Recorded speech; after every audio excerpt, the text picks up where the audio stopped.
According to the California Department... Whoa. Everybody, we're good? Yeah. I think there's a...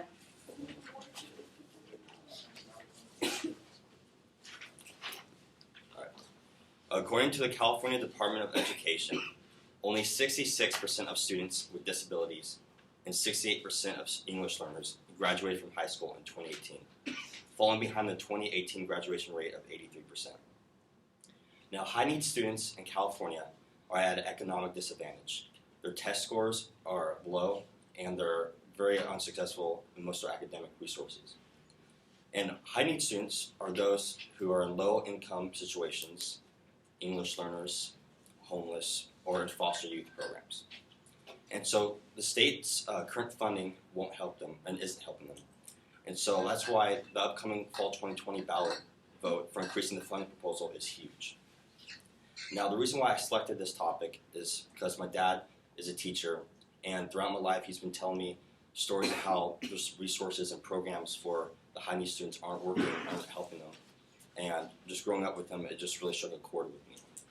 And so the state of California should provide more funding to the K-12 program for the high-need students, as it will give them more opportunities to be successful in their academic lives. And California's current funding for the K-12 program isn't producing the desired result. And so today I'm going to talk about the context behind these issues, solutions to the issues, as well as some concerns for the upcoming budget. So first and foremost, we need to look at the origins of the issue and the funding for the K-12 program. And so the process of funding for high-need students began in the early 2010s. In 2013, the local control funding formula was created in 2013.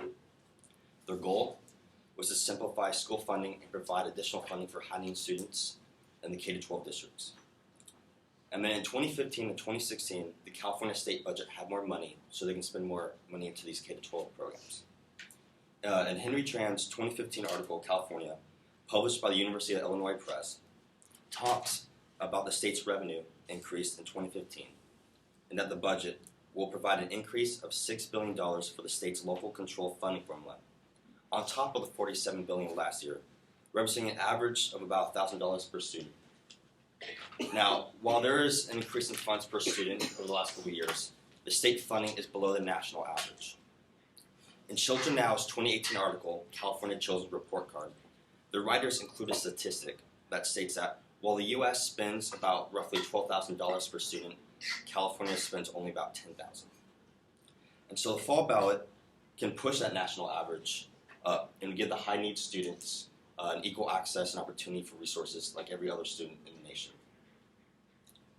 Now, my next point, we'll talk about the main issues of California's funding situation and the possible solutions to them. So the first problem is access to affordable preschool programs for high-need students. So Gavin Newsom made a preschool funding, access, and teacher training a priority in this campaign. And so Policy Analysis for California Education's 2019 article, Quality Teaching and Learning in Pre-K Classrooms, written by Catherine Barron, lists 4 key cornerstones that are needed to help the high-need students. First one is to improve alignment between pre-K and kindergarten, increase professional and educational support for the teachers, improve the quality standards for the preschool programs, including the quality of the teachers, as well as provide competitive salaries. And why is this such a big deal? By funding these programs, we'd get higher quality teachers and improve their salaries. And just as a little statistic, in 2015, California's pre-K teachers earned roughly $32,000 a year, whereas the kindergarten teacher earned $63,000. And so the preschool teachers are usually living below 2018's living wage. And so with funding these programs, we should give them more support and allow them to live above poverty line. Another problem is rising pension and special education costs are putting more pressure on district budgets. Now, district costs have been going up due to a 24 legislator passing that reduced funds for California State Teachers Retirement System. Public Policy Institute of California's 2020 article, California Faces a Challenge, written by Laura Hill, however, describes 2 initiatives on the fall 2020 ballot that can provide funding for these teachers.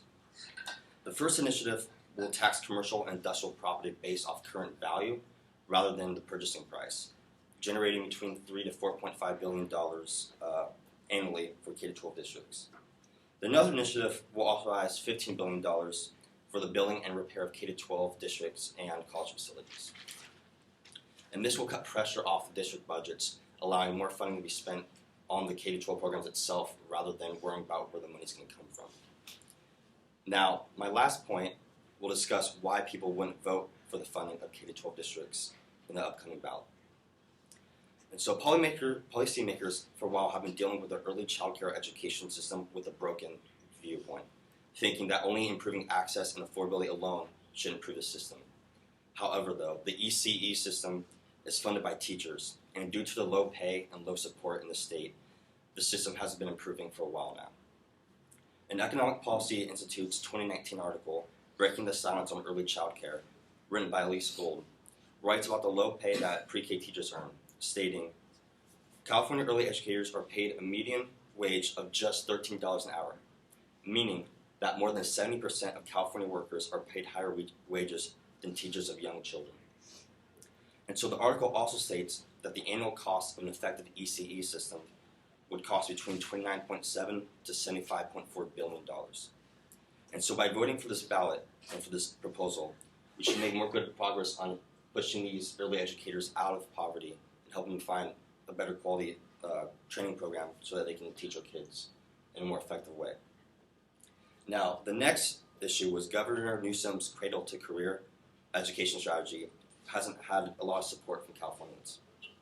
According to Policy Analysis for California Education's 2019 article, Making Early Education a Priority, written by David Plank, a poll showed that among Newsom's policies, expanding pre-K programs ranked first out of 31% of all voters, and providing early child care programs on the bottom ranked last, with only 12% of people thinking that was a priority.